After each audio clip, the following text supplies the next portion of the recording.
Hi everyone, welcome to Imaging Study. Today we are going to see a case of fetal echogenic cardiac focus. A young married female patient came for a routine third trimester obstetric ultrasound scan. Let's see what we have got on ultrasound. Here you can see the fetal heart. This is not a diaphragmatic hernia because I have taken an oblique axial section of the chest. So you are seeing the stomach part in this view. Now focus on the right heart. This is the spine, so this is left atrium, left ventricle, and right atrium. And you can see a hyperechogenic focus at the level of tricuspid valve. This hyperechogenic focus may seek attention. To avoid overdiagnosis, you may compare echogenicity with adjacent spine. And you can see this hyperechogenic focus is as bright as the adjacent spine.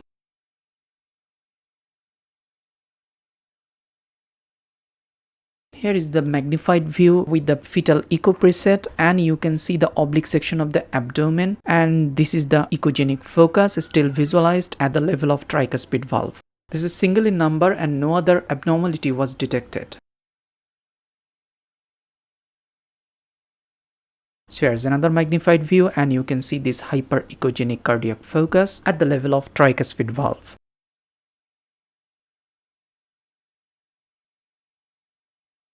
Here is the picture showing the echogenic focus at the tricuspid valve level. This is the stomach. It appeared on the image as it is an oblique abdominal section.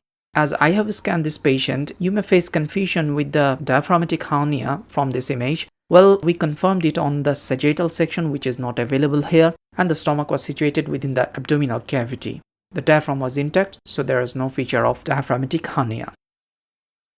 Another picture showing the echogenic cardiac focus. So in summary, a small bright echogenic dot, the diameter of which was less than 3 mm, is noted at the level of the tricuspid valve. Rest of the fetal organs look normal. So the diagnosis is echogenic cardiac focus. Now the take-home message. Always compare the echogenicity with adjacent bone to avoid overdiagnosis.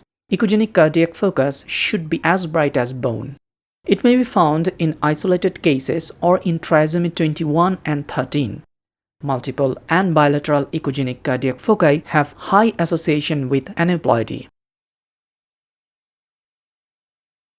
Thank you for watching this video. Subscribe to our YouTube channel for more. See you on the next one. Have a nice day.